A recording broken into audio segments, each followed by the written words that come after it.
Hey everyone, welcome back to BioSchool. This is Gayatri. In today's session, we will see cell specification in C. elegans. If you want to know which type of cell specification shown by C. elegans and what type of questions are asked in CSIR NET examination from this part, then please do watch the video till the end. Thank you.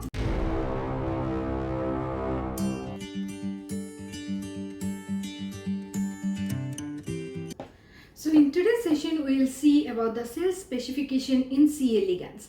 Before watching the video, please do watch the video on cleavage in C. elegans. So it will help you in better understanding of this topic. You will get the link of cleavage in C. elegans in the description box. So let's get started.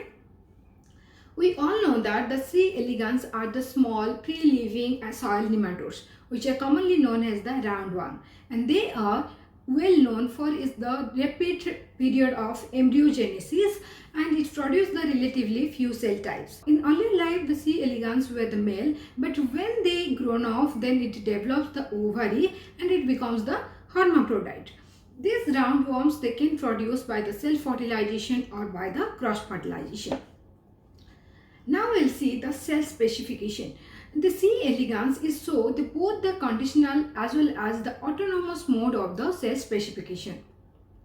Okay, so both the conditional as well as the autonomous type of cell specification. So what will happen? The first cleavage, it takes place in the anterior posterior direction that results in the formation of anterior founder cell, that is the AB cell, and a posterior stem cell, that is the P1 cell.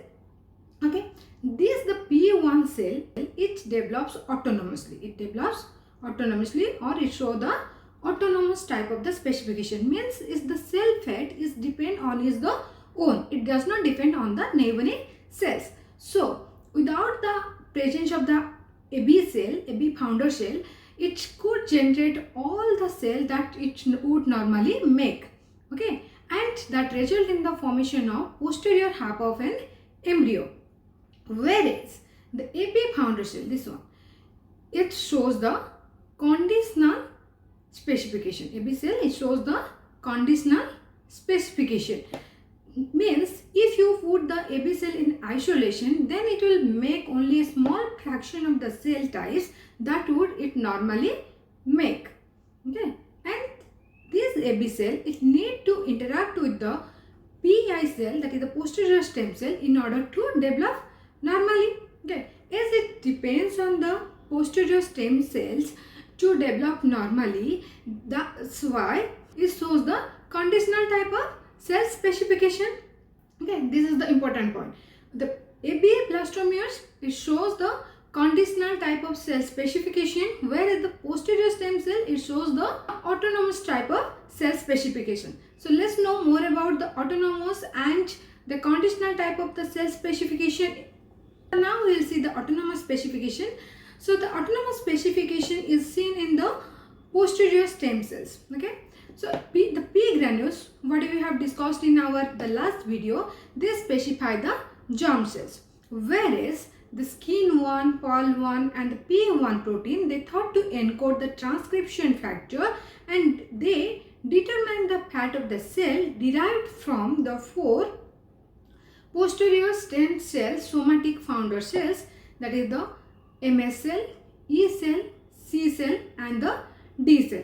Okay, if you have seen the video on cleavage in the C. elegans, then you should know that the posterior stem cell, it are divided into the anterior, the founder somatic cell, and the posterior into the stem cells. Okay, so these are the anterior founder cells, and their cell fate is determined by the skin1, pol1 and the P1. Now we will see how it regulated. So in the first step, what will happen? The maternal skin1, it activates the transcription factor, that is the MED1 and the MED2 in the EMS cells. Okay, skin1, it will activate the MED1 and the MED2 in the EMS cell, and its fate is to form the endoderm. But this is inhibited by signal from the POP1. So if POP1 is present, then it cannot form the endoderm. Okay, If the POP1 is present, then it will inhibit so that it cannot form the endoderm. If the POP1 cell is the mutated, then it can form the endoderm cell. Okay. So now the MED1 and the MED2 gene, they activate the TBX35. It will activate the TBX35. This TBX35 transcription factor, in turn, it will activate the mesodermal genes. Okay, it will activate the mesodermal gene and it forms the pharynx and the muscles. Also, the another function of TBX35 is to inhibit the activity of PAL1 gene. It inhibits the activity of PAL1 gene. Then what is the function of PAL1 gene? The PAL1 gene, it gives rise the CPET, that is the muscle and the hypodermis. But the TBX35, it will inhibit the action of the PAL1 gene, that is the CPET. Okay. Now we'll see the conditional specification. You know that the conditional specification is shown by the AB founder cells, and that will help in the development of the endodermal cell lineage. Okay, conditional specification means for the formation of the cell fate, it depends on the neighboring cells. Okay, so at the 4 cell stage, what will happen? The first, the EMS cell, that is the endoderm and the mesodermal cells, they require the signal from P2 blastomeres. Okay, so here you can see the first what will happen. It will the cleavage, it will forms the founder cell, that is the AB at the anterior side, and the P1 cell, it will form at the posterior side.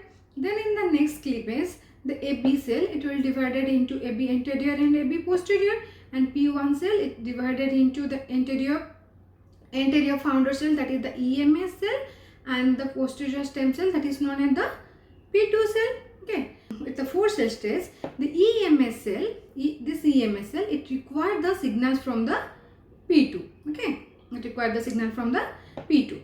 If the P2 cell is removed at only 4 cell stage, then this EMS cell, it cannot form the endoderm. Okay, if the P2 cell is removed, then the EMS cell, it cannot form the endoderm. So normally what happens, after the receiving the signal from the P2, EMS cell divided and forms the mesoderm and the endoderm. But if the EMS cell, it does not receive the signals from the P2 cell, then it cannot forms the endoderm. Okay, and it will no endoderm will be produced, and it will produce the 2 mesodermal cell. P2 absent, then that EMS cell, it will form only mesodermal cells, from the 2 mesodermal cells. Okay, so and the P2 cell, this P2 cell, it produce a Wnt protein, that is known as the MOM2 peptide. Okay, here you can see the P2 cell, it produces the MOM2 peptide, which is received by EMS cell by the MOM5 protein. Okay, is produced the MOM2 protein, which is received by the MOM5 proteins. After receiving the signals from the P2 cell, then the EMS cell, it differentiated into endodermal cell as well as the mesodermal cell. Here the fate of the EMS cell, it depends on the P2 cell. So it is a type of conditional specification. Now we will see how the AB cell fate is determined by conditional specification. The contact between the ABP cell, that is AB posterior cell, and P2 cell is essential for the specification of ABP cell fates. Also, that the cell fate of ABP, that is AB posterior, that depends on the contact with the P2 cell. Okay, and the ABA cell can made into the ABP type of cell if it is forced into contact with the P2. If ABA cell is come in contact with the P2, then also the ABA cell can develop into the ABP cell type. Okay, so how this interaction are mediated? And this interaction is mediated by a protein. That protein is known as the GLP-1 protein, then this protein is present in the AB posterior cell. And this interaction is mediated by the nonce protein GLP-1, which is present in the ABP, okay, and the APX1. APX1, it is a delta-like protein on the P2 blastomere. So here there is a notch and delta type signaling, okay. In the embryos whose mother have the mutant GLP on ABP, okay, then what will happen? Then ABP, it will be transformed into ABA cell type. Okay, this is very important. If the GLP-1 protein is mutated, then what will happen? ABP cell, it is mutated into ABA cell. Okay, and the GLP-1 protein, it is present in the ABP cell, and APX1, it is present in the P2. Okay, so this APX signal, it breaks the symmetry between ABA and ABP.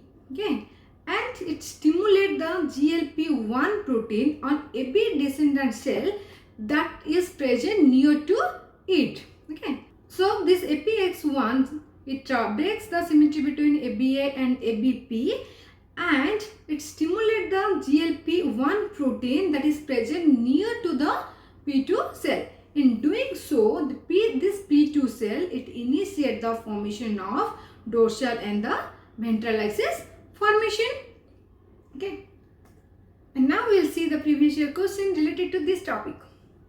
Okay, the first question is, at the two-cell stage of Caenorhabditis elegans, development of blastomere were experimentally separated and allowed to proceed in development. One of the blastomere, that is the P1, developed generating all type of the cell it would normally make.